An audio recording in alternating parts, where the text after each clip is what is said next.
Hello and welcome you all to let's crack it the Vishay Gupta. तो guys video को पूरा देखिए, एंड तक वीडियो को देखिएगा। इसमें सब चीज़ें बताई गई हैं, बहुत अच्छे से आपको समझाया गया है, तो आप इसको पूरा अंत तक जरूर देखिएगा। जो भी आपको डाउट आता है, कोई इसमें अगर सजेशन है, फीडबैक है, तो उसको कमेंट सेक्शन में कमेंट करके जरूर बताइएगा। चैनल को सब्सक्राइब जरूर कर दीजिएगा अगर आपने चैनल को सब्सक्राइब नहीं किया है यूट्यूब पे। और टेलीग्राम का लिंक आपको वीडियो के डिस्क्रिप्शन में मिल जाएगा, तो टेलीग्राम को जरूर ज्वाइन करिए। फ्री टेलीग्राम चैनल है, उसको ज्वाइन करना बहुत ज़रूरी है। सारे अपडेट्स वहीं पे आते हैं, सब चीज़ें वहीं पे मिलती हैं, तो उसको ज्वाइन करना बहुत बहुत ज़्यादा ज़रूरी है। कोई भी डाउट है, कोई भी फीडबैक है, तो उसको कमेंट सेक्शन में कमेंट करके जरूर बताइएगा।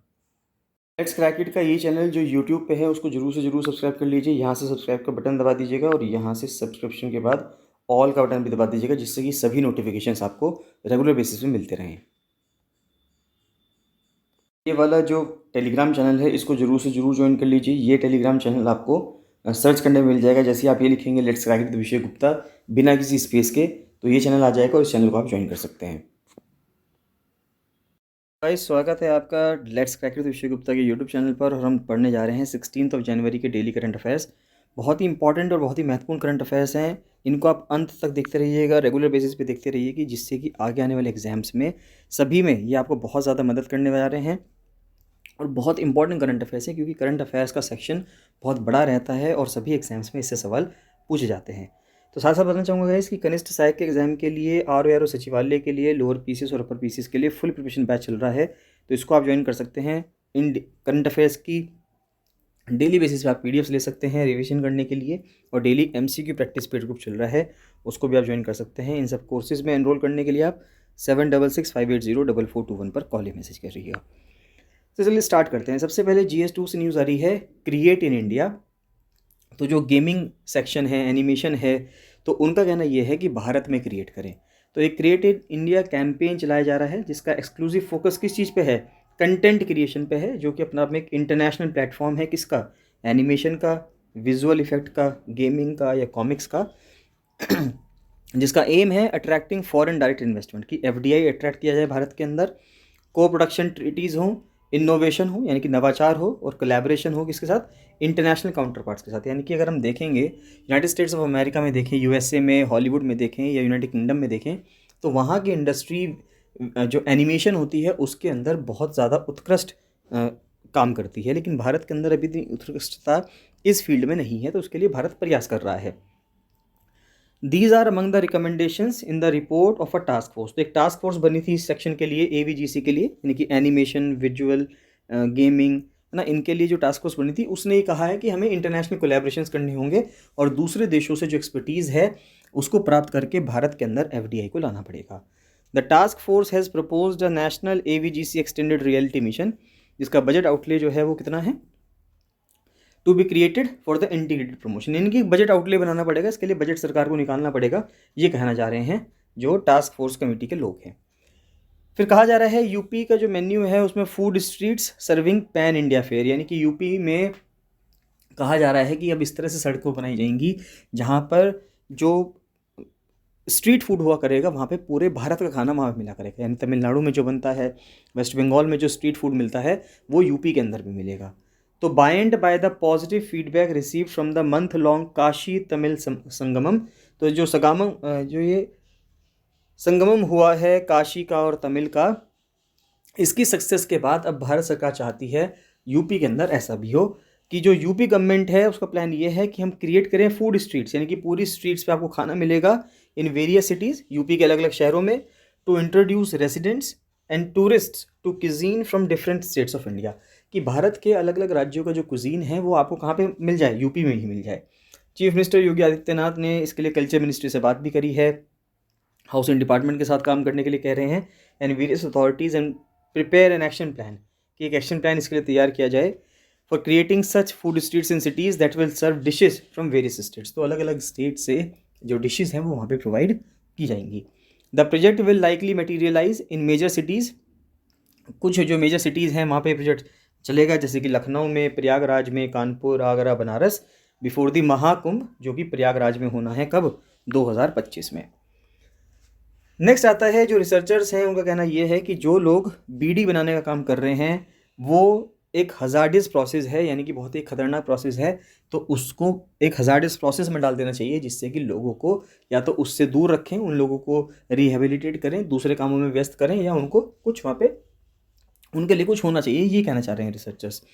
तो एक ग्रुप ऑफ रिसर्चर्स हैं, उन्होंने अर्ज किया है सरकार से कि आप बीडी रोलिंग का जो प्रोसेस होता है, जो बीडी बनानी होती है, पत्ती को रोल करने के बाद उसमें मसाला जो भरा जाता है तंबाकू का, एक हजार्डस प्रोसेस है, खतरनाक प्रक्रिया है, and recommended alternative sources of livelihood for them. और उनके लिए एक ऑल्टरनेटिव सोर्स बनाने की बात की जा रही है कि यानी कि कुछ दूसरा हम उनके लिए चीज़ बनाएं कि वो दूसरी चीज़ों में इन्वॉल्व हो, ना कि ये काम करें। The call follows a review of 95 studies. Researchers जो हैं जॉर्ज इंस्टीट्यूट से, ग्लोबल हेल्थ से, उन्होंने एनालाइज किया है studies from Karnataka, Tamil Nadu, west Bengal और महाराष्ट्र। तो कहा जा रहा है कि भारत में 7 करोड़ से ज़्यादा लोग ऐसे हैं जो बीड़ी पीते हैं, और स्टडी ये सजेस्ट करती है कि 87% जो वर्कर्स हैं जो एक बीड़ी बनाने का काम करते हैं, उनको पेन होता है कमर में, कंधों में, गर्दन में, घुटनों में, जॉइंट्स में, जितने भी जॉइंट्स होते हैं, स्पॉन्डिलाइटिस की दिक्कत हो जाती है, थकान रहती है, शरीर में दर्द रहता है। वर्कर्स को मस्कुलोस्केलेटल यानी कि जो उनकी मसल्स हैं, स्केलेटल है, उनकी हड्डियां हैं, उनमें दिक्कत आ जाती है। गैस्ट्रो इंटेस्टिनल यानी कि पेट की दिक्कतें रहती हैं, स्किन डिजीज़ रहती हैं, कार्डियोवैस्कुलर हार्ट से रिलेटेड डिजीज़ रहती हैं, ओरल और आई डिजीज़ भी रहती हैं, आंखों की दिक्कत भी लोगों को होने लगती है। The women workers had more miscarriages, जो अबॉर्शन के चांस होते हैं, मिसकैरेज यानी कि बच्चे गिरने के जो चांसेस होते हैं महिलाओं में, बहुत ज़्यादा बढ़ जाते हैं। फर्टिलिटी रेट महिलाओं का कम होने लगता है जो महिलाएं बीडी बनाने का काम करती हैं, और हायर यूट्रीन प्रॉब्लम्स, और उनका जो यूटीआई इन्फेक्शंस हैं उनके चांसेस भी बढ़ जाते हैं, यूरिनरी ट्रैक्ट इन्फेक्शन के जो चांसेस हैं वो भी उनके बढ़ जाते हैं। Often young children accompanied their mothers at work. दिक्कत ये होती है कि जो छोटे छोटे बच्चे हैं वो भी अपनी माओ के साथ उन फैक्ट्रीज में जाते हैं जहाँ पे बीडी रोलिंग का काम होता है। तो स्टडी ये रिवील करती है कि 87% ऑफ चिल्ड्रन हैड हेडेक। तो वो छोटे छोटे जो बच्चे हैं उनको भी सिर में दर्द होने लगता है, बॉडी पेन रहती है, और कफ, टीबी, एस्मा और जिड्डीनेस यानी कि बहुत सारी तरह की दिक्कतें होने लगती हैं। यानी कि अब बात यह है कि उनका कहना यह है कि इस प्रोफेशन में दिक्कत तो है ही। अब बात यह है कि ये कहना बहुत आसान होता है कि हम उनको दूसरे ऑल्टरनेटिव वर्क में रिहेबिलिटेट करें, लेकिन वो ऑल्टरनेटिव वर्क क्या है? सभी ये जो रिपोर्ट्स हैं, स्टडीज़ हैं, वो ये तो बताती हैं कि इस चीज़ में ये प्रॉब्लम है, लेकिन इस प्रॉब्लम का सोल्यूशन क्या है अगर आप वो नहीं बता रहे हैं तो वो स्टडी इनकम्प्लीट है। आप जो बता रहे हैं वो कहने के लिए अच्छा है, सुनने के लिए अच्छा है, लेकिन प्रैक्टिकल नहीं हो पा रहा है। क्यों? क्योंकि आपने ये तरीका नहीं बताया कि वो कहाँ पर उन पर्सनस को क्या कर सके, हम रिहेबिलिटेट किया जा सके। ये भी बताना चाहिए हर रिपोर्ट में। प्रेसिडेंट ने इनॉग्रेट किया है प्रसाद प्रोजेक्ट को, जिससे कि श्रीशैलम आंध्र प्रदेश के अंदर कुछ प्रोजेक्ट्स बनाए जा रहे हैं। तो प्रेसिडेंट द्रौपदी मुर्मू ने इनॉग्रेट किया है PRASAD project at the tourism facilitation centre. कहाँ पे? श्रीशैलम आंध्र प्रदेश के अंदर। जो हिल टाउन है उसको एक पिलग्रिम कॉम्प्लेक्स मिल रहा है, एमिनिटीज़ मिल रही हैं। कहाँ पे? हटकेश्वरम में और शिखरेश्वरम में एक रेनोवेटेड पुष्करिणी और एस्थेटिक इल्यूमिनेशन हुआ है मंदिर का। कृष्णवेणी सड़क का लेइंग हुआ है, बस स्टेशन टू पाताल गंगा, फिर एक एम्फी थिएटर बना है, साउंड एंड लाइट शो बना है, डिजिटल इंटरवेंशन, यानी काफ़ी सारी चीज़ें बनी हैं। और 48 करोड़ रुपए का वहाँ पे काम हुआ है pilgrimage rejuvenation and spiritual heritage augmentation drive, यानी कि प्रसाद स्कीम के तहत। नेक्स्ट आता है कि 10 स्टेप्स टू पीस, यानी कि 10 कदम बताए जा रहे हैं कि 10 तरीके से आप पीस की तरफ जा सकते हैं, यूक्रेन और रशिया वॉर की तरफ के लिए बात कर रहे हैं। तो mister Zelenskyy's reference to the peace formula entail a plan, जो नरेंद्र मोदी जी ने डिस्कस किया था G20 समिट जो हुई थी इंडोनेशिया बाली में, जहाँ पर उन्होंने 10 स्टेप्स बताए थे कि हम जिससे कि यूक्रेन और रशिया का जो युद्ध है उसको ख़त्म कर सकते हैं। एक तो ये था कि हमें रेडिएशन और न्यूक्लियर सेफ्टी की तरफ बढ़ना है, यानी कि न्यूक्लियर वॉर नहीं होनी चाहिए। फूड सिक्योरिटी, लोगों को खाने की दिक्कत नहीं होनी चाहिए। एनर्जी सिक्योरिटी की तरफ दिक्कत नहीं होनी चाहिए। Release of all prisoners and deported persons, अगर आपने कोई कैदी बनाए हैं उन सबको छोड़ दो। UN चार्टर का इम्प्लीमेंटेशन होना चाहिए। यूक्रेन की जो टेरिटोरियल इंटीग्रिटी है उसका रिस्टोरेशन होना चाहिए, यानी कि कहने का मतलब यह है कि जो डोनबास का क्षेत्र है, खैरसोन का क्षेत्र है, जो कि रशिया ने कब्जा लिया है, उसको यूक्रेन को वापस दे देना चाहिए। ठीक है, वर्ल्ड ऑर्डर को मानना चाहिए। रशिया के जो ट्रूप्स हैं उनको हटा देना चाहिए। जो हॉस्टिलिटीज़ हो रही हैं, जो दुश्मनता है, उसको कम करना है। कहने का मतलब ये है कि आप ये सब चीज़ें करने शुरू कर देंगे तो युद्ध अपने आप में रुक जाएगा। तो अब ये अच्छी बातें कही गई हैं प्रधानमंत्री द्वारा, लेकिन अब ये बात है कि रशिया इस बात को मानता है या नहीं मानता है। फिर ये आया है, ये कहा जा रहा है कि नोमैडिक ट्राइब्स का क्लासिफिकेशन करना जो है उसको तेज़ी से किया जाना चाहिए, बहुत ज़्यादा उसके अंदर तेज़ी लानी चाहिए, ये कहा जा रहा है। उस प्रोसेस के अंदर जो स्लोनेस चल रही है उसको हटा के उसके अंदर तेज़ी लानी चाहिए। तो पार्लियामेंट्री पैनल है सोशल जस्टिस एम्पावरमेंट का, उनका कहना यह है कि उन्होंने यूनियन गवर्नमेंट को पुल अप करा है, उनसे पूछा है कि इतना स्लो प्रोसेस क्यों है कि आप जो 260 डी नोटिफाइड नोमैडिक या सेमी नोमैडिक ट्राइब्स हैं उनको आप SC ST OBC के अंदर क्यों नहीं ला रहे हैं। गवर्नमेंट ऑफिशियल्स ने ये पॉइंट आउट किया है कि this has delayed the approval of benefits, कि इस वजह से इन प्रजातियों के लोगों को, इन जातियों के लोगों को, जनजातीय लोगों को बेनिफिट्स नहीं मिल पा रहे हैं सरकार के, जैसे कि सीड स्कीम के तहत scheme for economic empowerment of D notified tribes की, जो कि फरवरी 2023 में या फरवरी 2022 में लॉन्च की गई थी। स्कीम को लॉन्च किया था union social justice minister Virendra Kumar ji ने, जिनका एम था providing free competitive exam coaching, की एग्जाम कोचिंग मिलनी चाहिए, हेल्थ इंश्योरेंस मिलना चाहिए, घर बनाने के लिए असिस्टेंस मिलना चाहिए, लाइवलीहुड इनिशिएटिव्स होने चाहिए। 200 करोड़ रुपए इस स्कीम के तहत खर्च करने की बात की गई थी 2021-22 से 2025-26 तक। जो डिपार्टमेंट है सोशल जस्टिस एम्पावरमेंट का, उसने सबमिट करा है कि एंथ्रोपोलॉजिकल सर्वे ऑफ इंडिया जो है, यानी कि ANSI जो है, उसने भी अपनी रिपोर्ट सबमिट करी है on categorisation of 48 DNT communities. फिर इसके साथ साथ ये भी कहा गया है कि 267 कम्युनिटीज़ नॉट कैटेगराइज्ड सो फार, तो 267 कम्युनिटीज़ को अब तक कैटेगराइज नहीं किया गया है।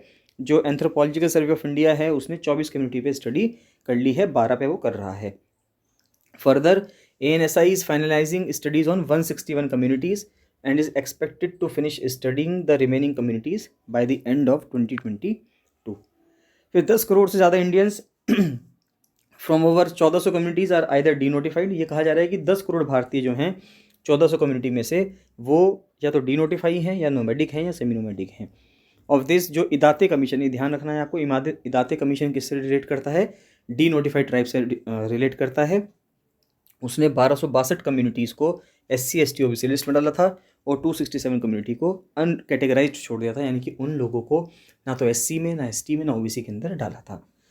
Even the communities categorised by the Idate commission are not accurate, यानी कि इदाते कमीशन के द्वारा जो कम्युनिटीज़ को कैटेगराइज किया गया, ये कहा जा रहा था कि वो एक्यूरेट नहीं है। कई कम्युनिटीज़ ऐसा है कि वो एक स्टेट में तो या एक डिस्ट्रिक्ट में तो SC में है, दूसरे में वो ST में है, तो यानी कि अभी यूनिफॉर्मिटी नहीं है, तो बहुत हद तक आपको बहुत बड़े स्केल पे काम करना होगा, अभी ये कहना है पैनल का।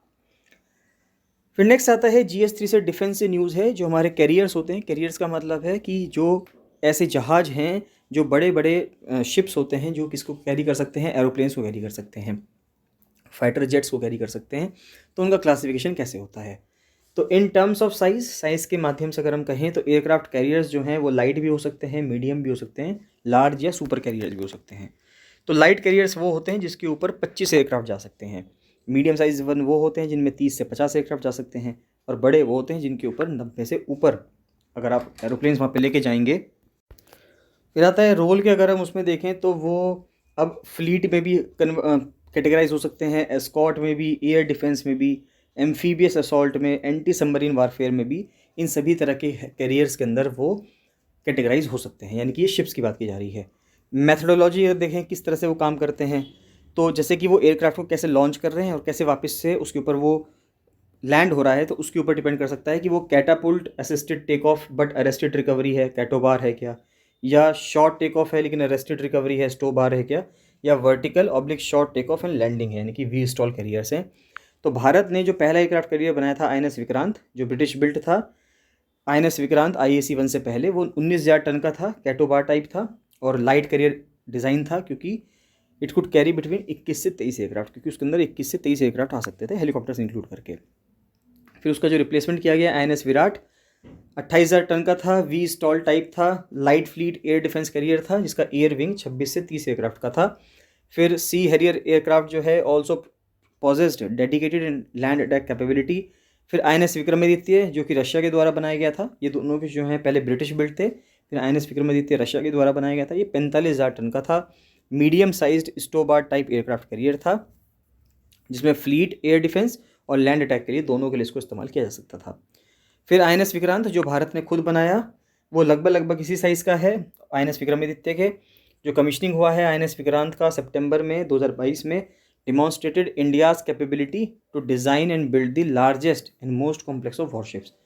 फिर जो प्लानिंग थी IAC-1 की, वो 1980 से शुरू हो गई थी, हालांकि पूरा होने में उसको कई साल लग गए। कई सारे आइट्रेशंस हुए थे इंडियन नेवी डिज़ाइन डायरेक्टरेट के द्वारा, और उसका जो फाइनल डिज़ाइन था वो 2002 में सेट हुआ था। इंडिजिनस स्टील से उसको बनाया गया है DRDO के द्वारा। उसकी जो कील थी वो 2009 में लेड की गई थी और शिप जो है 2013 में लॉन्च किया गया। फिर सी ट्रायल्स अगस्त 2021 में चले, उसको कमीशन कर दिया गया सितंबर 2022 में।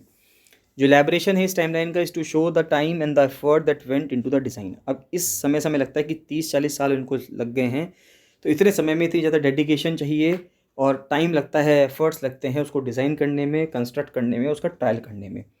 This time period can of course be shorten. अब जब एक बार हम बना चुके हैं तो यानी कि हमको इसका एक्सपीरियंस हो चुका है, तो अब दूसरा एयरक्राफ्ट करियर अगर हमें ऐसा बनाना है IAC-1 जैसा, तो वहाँ पर अब हमें समय कम लगेगा, ऑब्वियस सी बात है।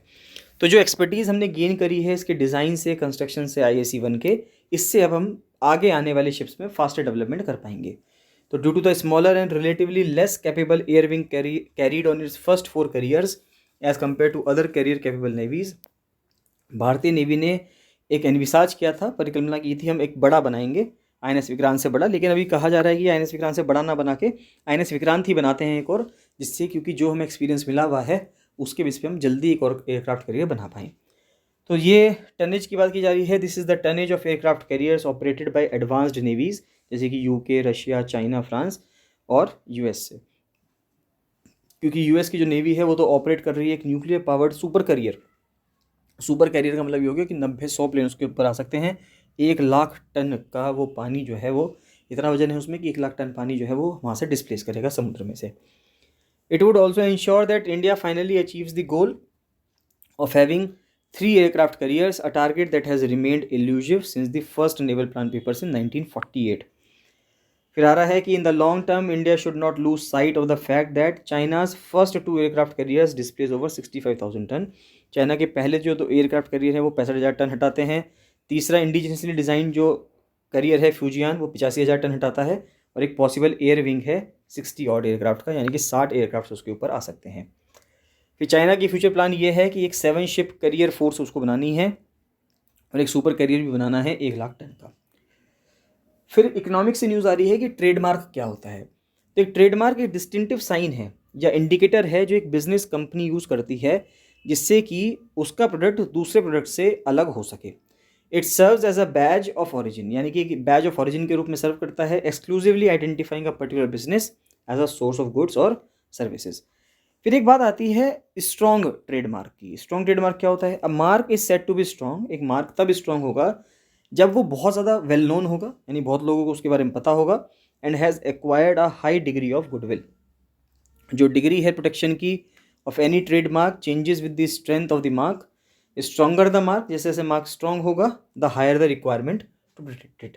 इसी प्रकार से जैसे भी एक हम देख सकते हैं कि एक केस आया था कोर्ट के अंदर रूह अफ़ज़ा के ऊपर, कि जो रूह अफ़ज़ा है इसी तरह से एक कंपनी ने बनाया दिल अफ़ज़ा।